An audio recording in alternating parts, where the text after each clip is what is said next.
Question की ओर आते हैं। वर्ण व्यवस्था से आप क्या समझते हैं? वर्ण व्यवस्था से आप क्या समझते हैं? आपको पता है भारत में जो है वर्ण व्यवस्था प्रचलित था। वर्ण व्यवस्था क्या था? बहुत ही जो है प्रचलित था। वर्ण व्यवस्था प्रचलित था और वर्ण व्यवस्था जो है वर्णों की संख्या कितनी थी बाबू? वर्णों की संख्या 4 थी। पहला में कौन आता है? ब्राह्मण आता है। क्या आता है? ब्राह्मण आता है। दूसरा में कौन आता है? क्षत्रिय आता है। क्या आता है? क्षत्रिय आता है। और तीसरा कौन था? वैश्य था। और चौथा कौन है बाबू? चौथा है शूद्र। हमारे साथ आप भी बोलिए, आपको भी याद रहेगा। हमारे साथ बोलिए। देखिए भारत का एक बहुत बड़ा वेद है जिसको कहते हैं ऋग्वेद। क्या कहते हैं बाबू? ऋग्वेद कहते हैं।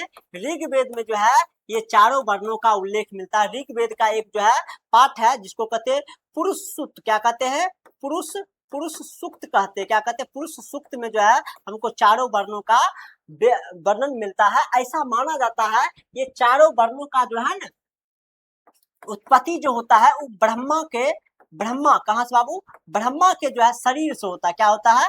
शरीर से होता है। जैसे बात कर लेते हैं, ऐसा माना जाता है कि ब्राह्मण का जो उत्पत्ति होता है ब्रह्मा के मुख से हुआ। किससे हुआ बाबू? ब्रह्मा के मुख से, मुंह से हुआ, मुंह से। और क्षत्रिय का जो उत्पत्ति होता है ये होता है ब्रह्मा के बाजू से। किससे बाबू? ब्रह्मा के बाजू से होता है। कहाँ से होता है बाबू? ब्रह्मा के बाजू से होता है। कहाँ होता है? बाजू से होता है।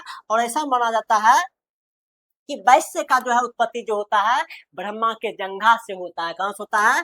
ब्रह्मा के जंघा से होता है। और शूद्र का उत्पत्ति जो होता है ब्रह्मा का पैर से होता है। किससे होता है?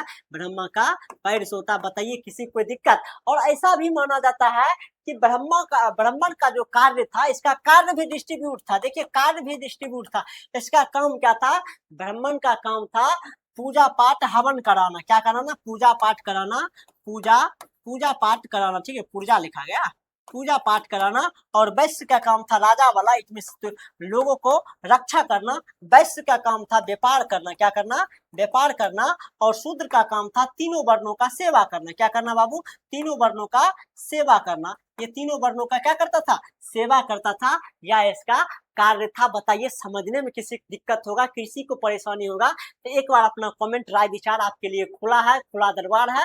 आप कीजिए, आपको जो है सोल्यूशन क्विक में मिलेगा।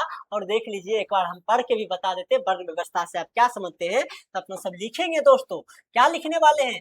तो वर्ण व्यवस्था भारत समाज में वर्ण व्यवस्था प्रचलित थी। भारत समाज को 4 वर्णों में बांटा गया था। ब्राह्मण, क्षत्रिय, वैश्य और शूद्र।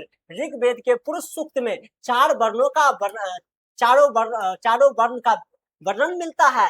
ऐसा माना जाता है कि ब्रह्मा मुख से, क्षत्रिय बाहु से, वैश्य जंघा से और शूद्र पैर से उत्पन्न हुआ था। क्या हुआ था? पैर से उत्पन्न हुए। ब्राह्मण क्या कार्य? यज्ञ संपन्न करना, पूजा पाठ कराना। क्षत्रिय का कार्य रक्षा करना, राजा बनना। और वैश्य का कार्य व्यापार करना। तथा शूद्र का काम तीनों वर्णों का सेवा करना। बताइए किसी को दिक्कत है तो आपका राय विचार जो है इस कमेंट बॉक्स पर आना चाहिए। आपके लिए खुला दरबार है। चलिए, किसी को कोई दिक्कत नहीं है